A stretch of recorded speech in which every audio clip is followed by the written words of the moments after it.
우리나라는 명품 소비 시장 규모가 얼마일까요? 11조 5천억 원입니다. 가격을 올렸는데 더 잘 팔리고 있어요. 기본백이란 몇 천만 원짜리 가방 혹시 볼 수 있을까요? 가까이서 보는 거 처음이에요. 이거예요.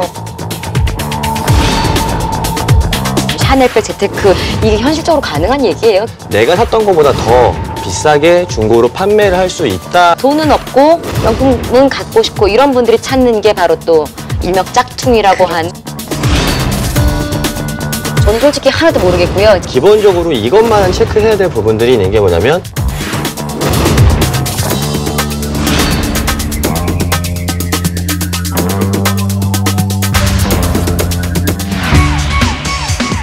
세상의 모든 이슈를 돈으로 푼다. 이슈토크 전. 우리가 흔히 명품이라고 부르는 해외 고가 브랜드 제품들. 사치라고는 하지만 또 하나쯤 갖고 싶은 게 바로 이 명품인데요.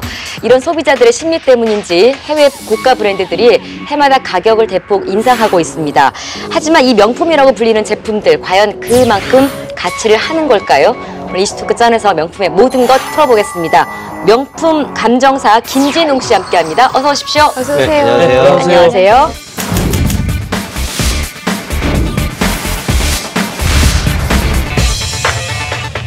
우리나라 이 명품 소비 시장이 엄청 규모가 커졌다고 하는데 어느 정도예요? 맞아요. 명품 시장 규모는 세계적으로 계속 커지고 있고 네. 명품 산업이 하나의 큰 진짜 메인 산업 중에 하나로 자리 잡고 있는데요. 한 해 규모가 300조 원.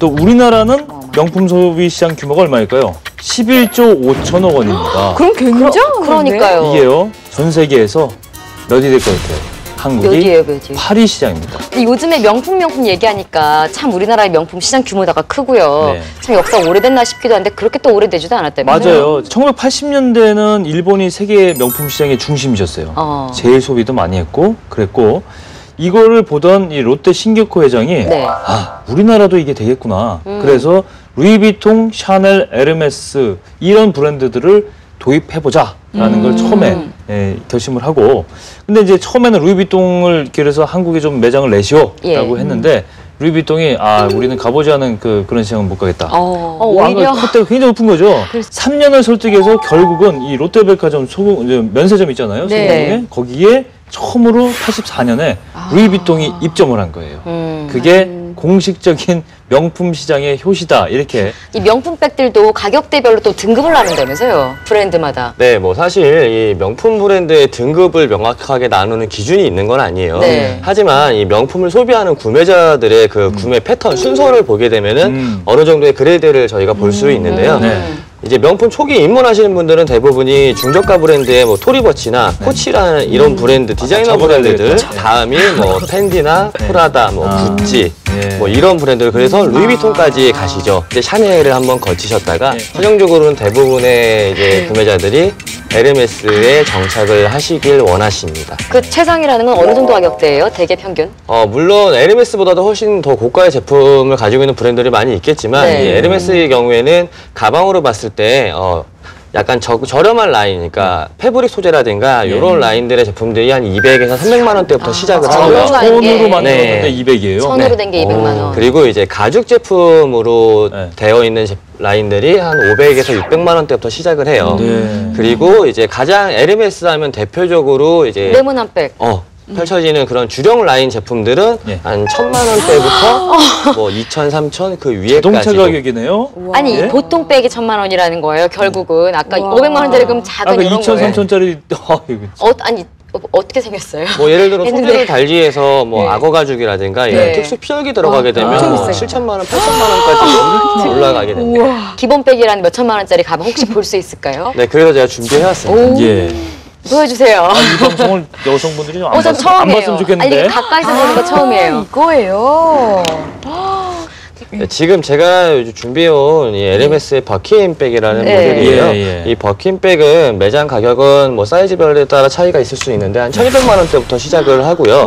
그리고 이 버킨백 같은 경우는 뭐 국내에서는 뭐 연예인 중에서 뭐 이영애 씨, 한가인 씨, 현대그룹의 현정은 회장님, 그리고 또 뭐 신세계의 이명희 회장님, 그리고 뭐 국내뿐만 아니라 해외로 가게 되면 세계적인 축구 스타 데이비드 베컴의 부인인 그 빅토리아 베컴의 경우에는 이 제품을 너무 좋아해서 이 제품만 무려 100여 개 정도 세상에. 소재별, 기억이에요. 색깔별, 사이즈별로 100여 개 정도로 소장하고 재산이네요, 있다고 해요. 재산. 명품을 이제 처음 명품 시장이라는데 눈을 뜨면서 입문자와 또 입문 단계를 거친 명품을 이제 오랫동안 써오신 분들이랑 또 선호하는 이 브랜드나 이런 그 차이가 있을 것 취향이나 이런 게 같아요. 차이가 맞아. 있대요. 네. 있대요. 간단하게 설명드리기 위해서 뭐 명품 입문자 네. 그리고 매니아 이렇게 나눠주게 되면은 아, 매니아. 입문자 같은 경우는 몇 가지 특징을 가지고 있어요. 네. 아무래도 명품이라는 것 자체가 남에게 좀 보여주기 위한 욕구를 충족시키는 아이템 중 하나이기 때문에 네.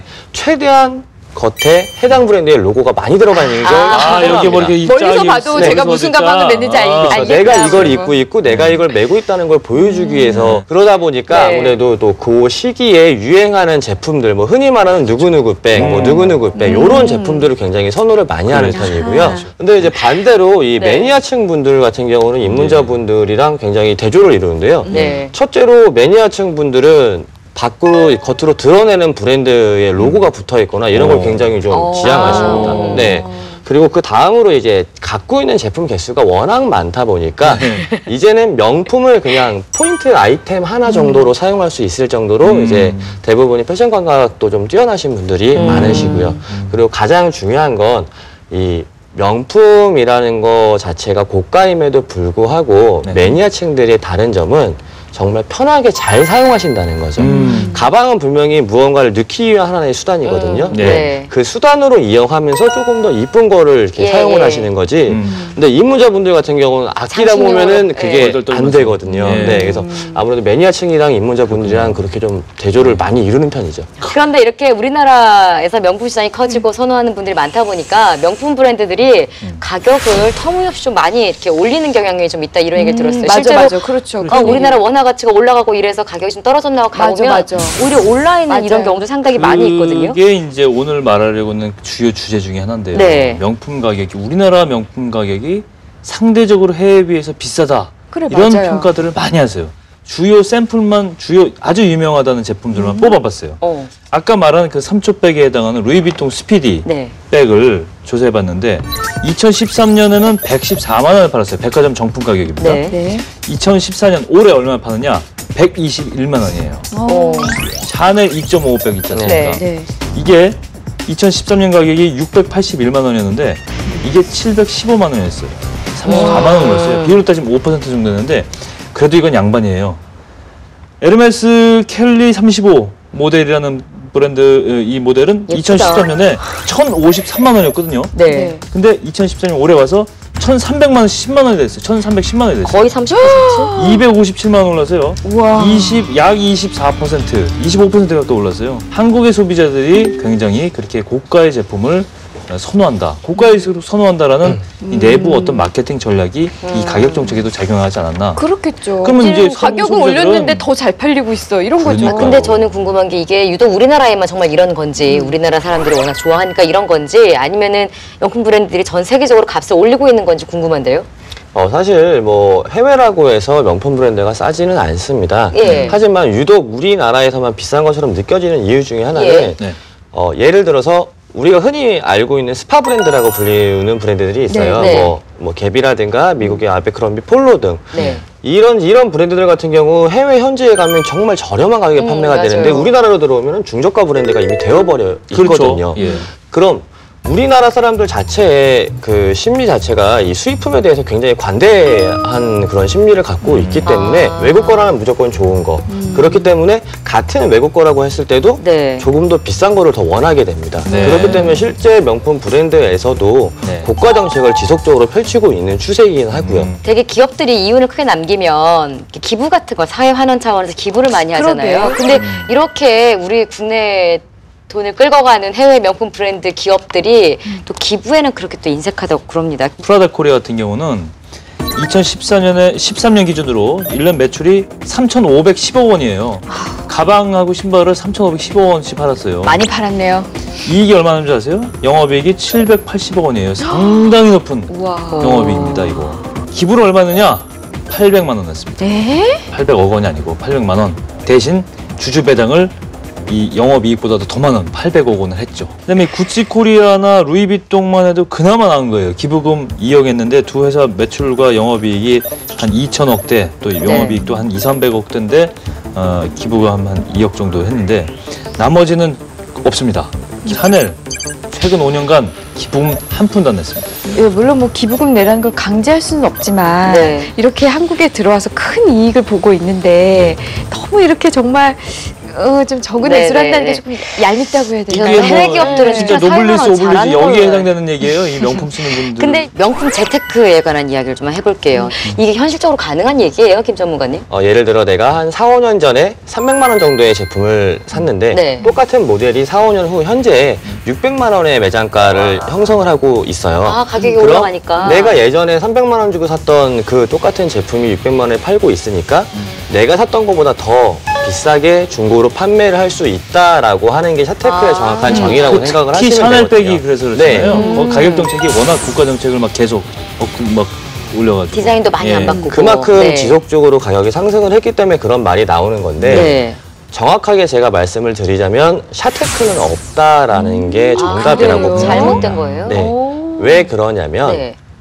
대부분의 명품 브랜드는 제품 자체 내에다가 이제 뭐 생산 연식이라든가 그런 거를 다 표기를 해놓기 때문에 네. 샤넬도 마찬가지로 그런 거를 표기를 해놓습니다. 그래서 실제 중고 시장에서는 그 제품이 몇 년도에 만들어지고 생산된 제품인 거를 알고 있기 때문에 네. 지금 매장과 모양이 똑같다고 해서 그 제품을 지금 매장의 값어치로 인정을 안 한다는 거죠. 돈은 없고 명품은 갖고 싶고 이런 분들이 찾는 게 바로 또 일명 짝퉁이라고 하는 네, 가짜 제품들이 이제 많이 나오고 있는데 네. 저희가 진짜 제품과 가짜 제품 요즘 워낙 또 그 구분하기 어렵게 잘 나온다 그래서 한번 구분을 직접 이 자리에서 해볼까 합니다. 샘플 있어요? 네, 아, 샘플을 한번 재밌겠네요. 저희가 가지고 직접 한번 구분 한번 해보겠습니다. 네. 짠! 자, 여기 이제 5개의 가방이 나와 있는데 이 중에 가짜와 진짜가 섞여 있어요. 섞여 일명 있군요. 짝품과 명품이 섞여 있는데 네. 저도 어떤 건지 모르겠어요. 네. 혹시 우리 전문가님한테 여쭤보기 전에 임 변호사님 이 중에 어떤 게 딱 보기에 진짜 가짜다? 눈으로만 봤을 진짜다. 때 줘야 되는 저도 거 몰라요. 아니에요? 저도 몰라요, 진짜. 예. 그래서 저는 우선 앞에 있는 이 샤넬백은 진짜 같아요. 두 번째 있는 루이비통 진짜 같아요. 예, 알겠습니다. 거기까지 듣겠습니다. 네. 그러니까 일단 네. 명품의 일가견이 있으신 우리 뭐 제가 언뜻 보기에는 샤넬은 아니고요. 진짜요? 아, 그래요? 아니에요? 얘가고 두 이거하고 번째 세 가방? 개가 진짜 같은데요? 저는 솔직히 하나도 모르겠고요. 제일 마음에 드는 게 맨 앞에 가방이에요. 디자인이 깔끔한데 전문가님 어때요? 이 중에 맞추신 분 계세요? 정확하게는 아니시지만 그래도 네. 변호사님께서 하나는 그봐요. 맞추셨네요. 아, 하나는 하나만? 맞아요? 뭐 이게 구분할 수 있는 팁이 있나요? 사실 이제는 네. 가품들이 워낙 발전을 한 상태이기 때문에 네. 전문가인 저도 지금 이렇게 육안으로만은 100% 장담을 하기는 어렵습니다. 그렇구나. 네. 제품을 보실 때 정가품 여부의 가장 중요한 부분에 있어서는 브랜드나 모델마다 다 차이가 있기 때문에 뭐 어떤 거다라고 정의를 내리기는 어려워요. 네. 하지만 기본적으로 이것만은 체크해야 될 부분들이 있는 게 뭐냐면 자, 첫째, 우리나라에 들어오는 모든 이 통관대가 들어오는 제품 수입 공산품에 대해서는 네. 눈에 띄는 곳에 원산지 표기가 되어 있어야 됩니다. 네. 네, 항상 원산지의 표기를 확인을 꼭 하셔야 되고요. 네. 그럼 뭐 가방 열어서 보는 건가요? 네. 팩에 있는 거. 네. 예. 가방 내부 안에 어딘가에는 어느 나라에서 만들어졌다는 원산지 표기가 분명히 되어 있을 거고 네. 그리고 두 번째로는 이 지퍼라든가 아니면 금장 장식에 들어가 있는 도금 상태를 눈여겨보시면 되세요. 네. 정품의 경우에는 그 도금의 표면이 매우 매끄럽고 부드럽게 이어진 반면 네. 가품의 경우에는 질 떨어지는 그런 원료들을 그 통해서 만들어진 제품이기 때문에 네. 이 표면 자체가 울퉁불퉁하거나 매끄럽지 못한 경우가 많이 있습니다. 네. 이 중에서 가짜가 어떤 거예요? 요 두 번째 루이비통 제품이랑 제가 지금 가지고 있던 거구나. 예. 그리고 가장 마지막에 있는 반둘리 SPD 제품이 가품입니다. 예. 왜요? 왜요? 육안으로 일단 확인할 수 있는 부분에 있어서는 네. 가장 가장 문제가 되고 있는 게 요 도금 상태를 아. 확인해 보시면 요 제품과 저 제품의 도금 상태 비슷한 느낌이 드실 거예요. 그리고 요 내부에 원산지 제가 확인하라고 네, 말씀드렸던 원산지 표기가 있지만 트럭스예요. 원체 사용을 하던 이 루이비통의 필체나 폰트와는 많이 다른 걸. 아, 그래요? 네. 저희가 사실 이 제품들을 뭐 동대문이나 이태원 이런 데 가서 이렇게 암암리에 가품을 살 수가 있어서 저희 제작진들이 구해놓아 왔는데 이게 사실상 불법이죠, 임 변호사님? 아, 그럼요. 이거는 예. 전부 다 상품법 위반이고요. 최대 징역 같은 경우에 징역 7년까지 받을 수 있고 오, 벌금은 1억 원입니다. 중죄네요. 네, 굉장히 중죄예요. 예. 이혼 서약은 이분 앞에서 하라. 어서 오십시오. 네, 안녕하세요. 안녕하세요. 최근 같은 경우 10분 중에 한 6분은 황혼 이혼이에요. 주로 남편들에게 불만인 사례가 좀 많은 것 같은데. 남편분 같은 경우에 이혼하면 손해거든요. 사람들의 가치관이 너무 많이 변했어요. 자녀들이 오히려 말씀하신 것처럼 응원하니까 맞아요. 경우에 따라서는 몇 천만 원이 될 수도 있거든요. 제3분할은 상대방의 잘못과 전혀 상관이 없어요. 어차피 이혼을 할 거면은 똑똑하게 하시는 게 좋습니다. 그 제품을 딱 보고 나니까 사실 이 명품 너무 이렇게 브랜드에 연연할 게 아니라 제대로 된 용도대로 그냥 그렇게 쓰는 게 제일 낫겠다 이런 생각도 들어요. 예, 제가 이 명품을 구매하시는 분들에게 꼭 드리고 싶은 말씀 중 하나는 네. 물론 명품들이 고가의 제품들이기는 하지만 예. 결국엔 써서 낡기도 하고 네. 유행이 지나기도 하는 소모품에 불과합니다. 그렇죠. 네. 내가 좋아하는 이 브랜드의 가치 또는 디자인의 가치를 마음껏 누리시고 네. 정말 이 정도 썼으면 이제 실증 났다 하실 때쯤에 중고시장에 적당한 가격에 정리를 하라고 말씀을 드리고 싶고요. 네. 그리고 앞서 말씀드렸던 것처럼 명품 재테크라는 건 매우 어렵습니다. 네. 그렇기 때문에 애시당초 내가 처음 제품을 구입을 할 때 네. 내가 이 제품을 구매해서 충족되는 그 가치의 의미가 정말 있는 제품인지 네. 또는 그 가치만큼 사용을 잘 할 수 있을지 한 번쯤 더 생각을 해보시는 게 오히려 정말 합리적인 명품 소비로 가는 길이 아닐까 네. 그런 생각을 제가 해보겠습니다. 맞는 말씀이신 것 같아요. 우리가 명품이라고 부르는 이유는 장인들이 만든 걸작이다라는 의미가 들어있기 때문에 명품인데요. 제 아무리 명품이라도 사실상 본질은 어떤 용도를 위해 쓰여진 도구일 뿐입니다. 여러분들은 이 도구의 주인이 되시겠습니까? 아니면 명품이라는 이유로 이 도구를 모시고 사시겠습니까?